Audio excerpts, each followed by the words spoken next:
Hello, and welcome to the Rock Metal Podcast. I'm your host, John Harris, and today on Rock Metal Podcast, we have Andrew Lee. He's got a new album called Andrew Lee's Heavy Metal Shrapnel. It's released on December 10th via Nameless Grave Records. Right now I'm being joined by Andrew himself to share some more information about this stellar release. So, Andrew, welcome to the show. Hey, thanks for having me on.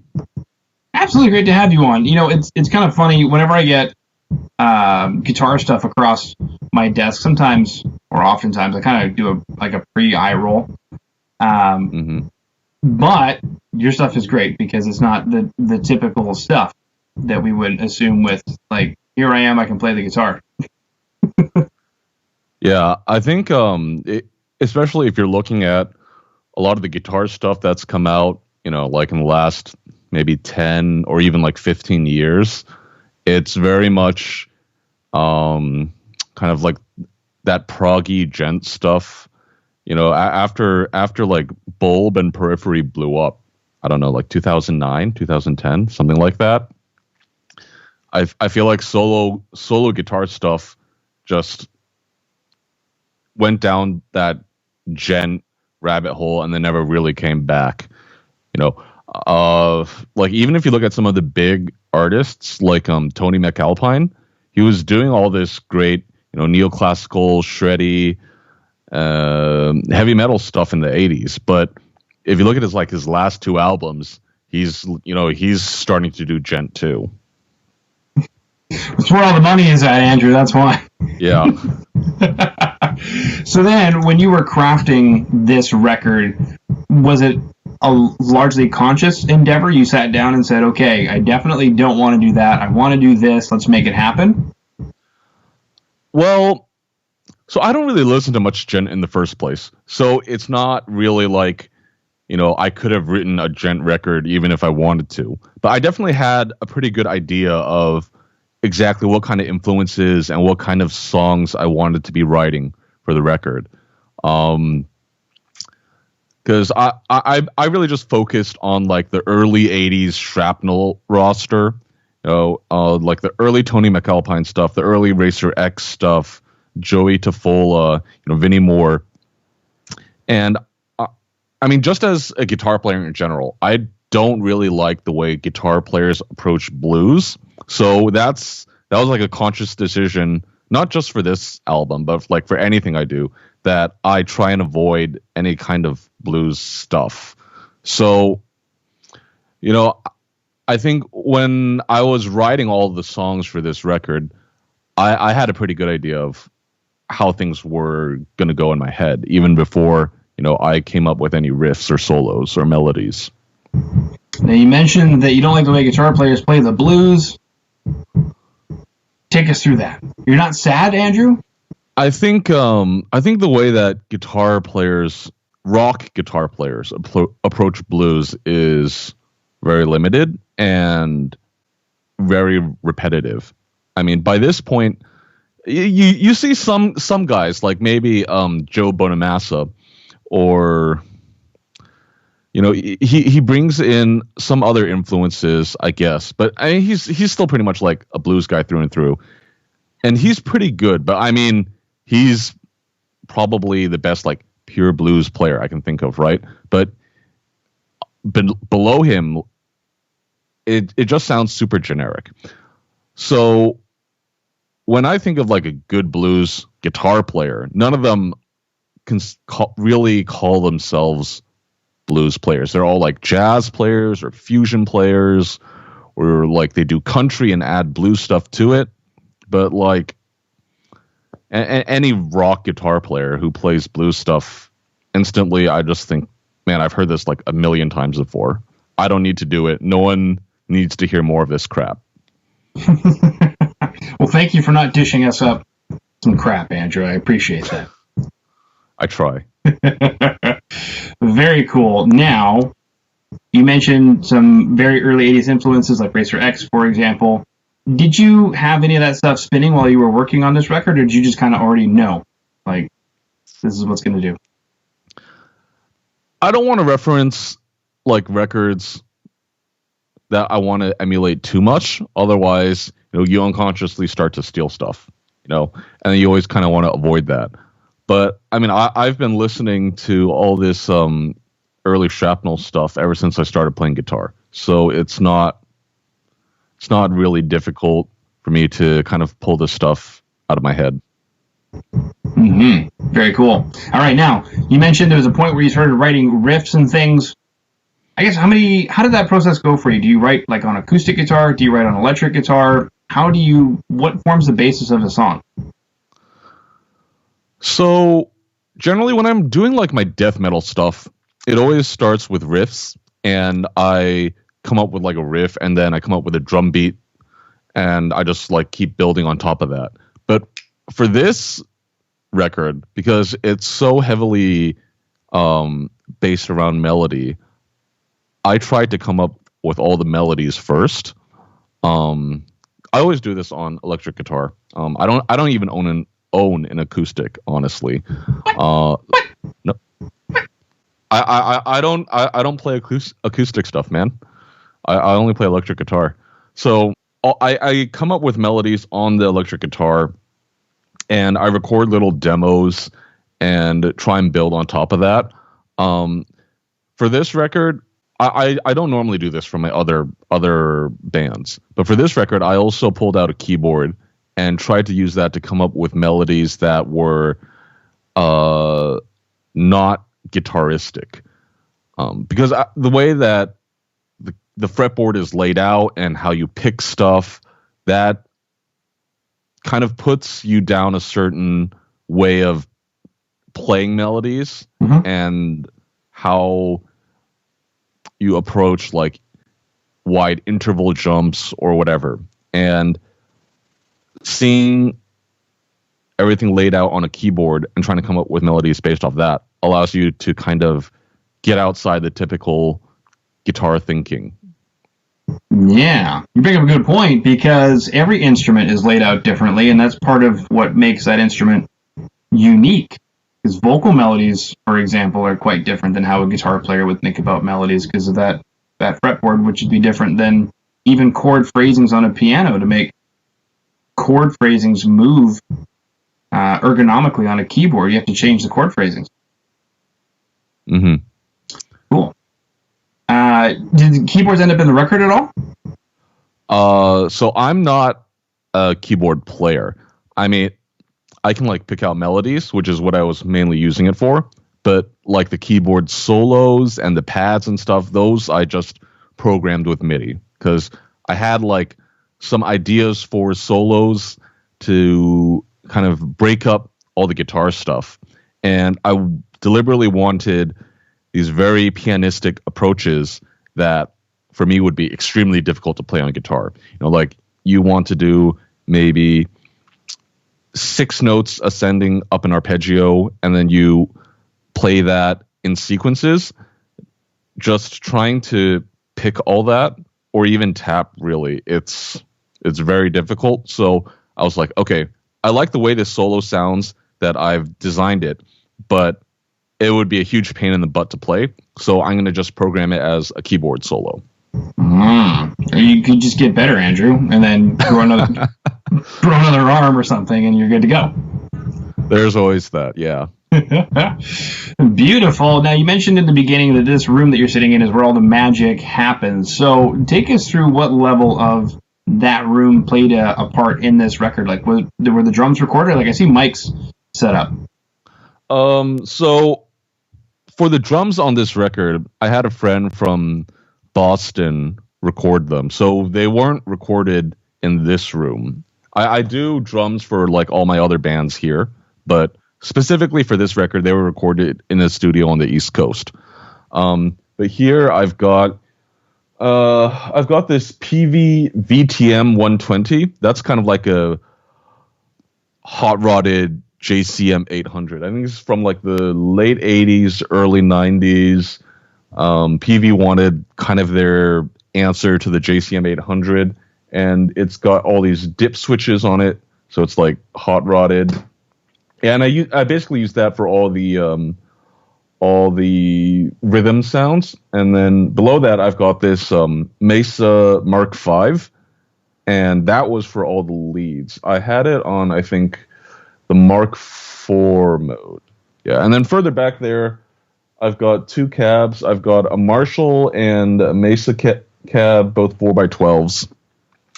And yeah, pretty much all the guitars and bass were done in this room. Wow. So live. Yeah. Okay. Very cool. In the day and age of plugins, baby, you could have used any plugin you wanted, but you've actually got some killer gear there. Yeah. For me, I mean, I have an Axe Effects here. And I used it for recording bass, DI, but I've found more and more that I just don't get along with cab IRs or cab sims, because they've got a particular sound to them, and you're really at the mercy of whatever engineer recorded the cab IRs to begin with. So if you get a cab IR that's a little too trebly, or there's not enough room sound or whatever, you can't just go in there and move the mic and fix it. And just with the approach that I've been taking to recording music, it didn't make sense for me to continue using amp sims, because I just wanted to try and get as much of a live sound as possible. So that's why basically everything I do now recorded with real mics, real amps, real cabs. Okay. Sweet. And I've actually never even heard of that PV amp before. Have you been the sole owner of that amp the entire time, or did you find it somewhere? No, this PV was used. I bought it off a friend of mine from Portland. He does like a couple of black metal bands, Eosphorus. He was in Shroud of the Heretic. Shroud of the Heretic. He has a doom death band called Symptom. They're all really killer. Everyone listening should check them out. And I think someone else owned it before him, but I'm not totally sure who. Mm-hmm. Yeah, but I mean this amp's pretty old. Yeah. Is it tube? Yeah. I don't have like an ideological preference for tubes versus solid state. It just happens that the amps that I tend to like are all tube. I've been trying to get my hands on an Ampeg VH140, for that really old school brutal death metal tone, but prices for those have shot up in recent years, and you can't even find a working one on Craigslist anymore. No. You always get one of those, what were the Marshall ones that they had in the early or the late 90s, early 2000s that was a big deal for a little bit? Valve State? Yeah, Valve State. I heard those ended up on quite a few In Flames records and whatever else because of the way they were, lots of distortion and mid-scooping. Yeah, I think Valve State, one version of the Valve State ended up on a bunch of the later Death albums, and I guess In Flames. I'm not totally sure on the In Flames one, but I'm just not a really big fan of the Valve State sound. I like the classic, late 80s Marshall sound, and those just all happen to be tube. Mm-hmm. That's right. Okay, now a couple of tracks that were released as singles from the album. We have the title track, Heavy Metal Shrapnel, and then we also have a track called Maybe. Mm-hmm. Take us through these tracks. What are these tracks about? Or Maybe. What is Maybe about? Maybe is like basically my take on a Van Halen like synth pop song, right? They've got Jump, they've got I'll Wait, and I thought those two were just such killer tracks. I mean, I think I'll Wait is probably my favorite Van Halen song, period. Mm-hmm. And I felt like having, 35 minutes of only shred guitar with only like fast drums and fast power metal riffing would get a little bit stale, for a whole album. So I needed a couple of more mellow tracks to kind of even the album out. And so I was like, I should have one that's just like based around synths. So maybe that one I came up with the riffs for first, and that was I came up with like the chords on the keyboard. I used this one was a plugin because I'm not really like I'm not a real keyboard player. I don't own racks of like vintage synthesizers, right? Come on, Andrew, get with it. Yeah, so I just used like a Juno emulation for the synth sound on Maybe. Okay. And then once I got that kind of that Van Halen style riff, I was like, okay, I know where this is going, and then I built on top of that. Okay, very cool. So that track, was it like an accident that ended up turning into that kind of Van Halen type of thing, or did you know before you even added the synth that like, hey, this song is going to be it? Yeah, I knew going in like exactly what I was trying to do with that song. Okay. And does it? You always have really unique track titles. Does it have like a meaning as to why it's called Baby? I'd like to have something grand to say, but I just thought it sounded good. Yeah, I was gonna ask, how do you come up with these track titles? Is there like an inspiration or a meaning to the song? I find it difficult to attach meaning to instrumental songs. For me, instrumental songs are typically about a mood or a feeling or specific melodies or riffs. And at least for me, trying to say that, this instrumental song is about my dog dying or whatever doesn't really make sense. So that would be the titles, though, Andrew. But then you still got to sing about your dog dying. You can't just play guitar over it. Right. Very true. Yeah, so I mean, the titles are basically just what I thought would sound good, and come from my own interests in sci-fi or referencing other classic heavy metal stuff, that sort of thing. Mm-hmm. All right, you've answered many questions I didn't even know I had today, Andrew. Like, true story, I didn't know that Racer X was called Shrapnel. I had no idea. They were on Shrapnel Records. There you go. I didn't know that either.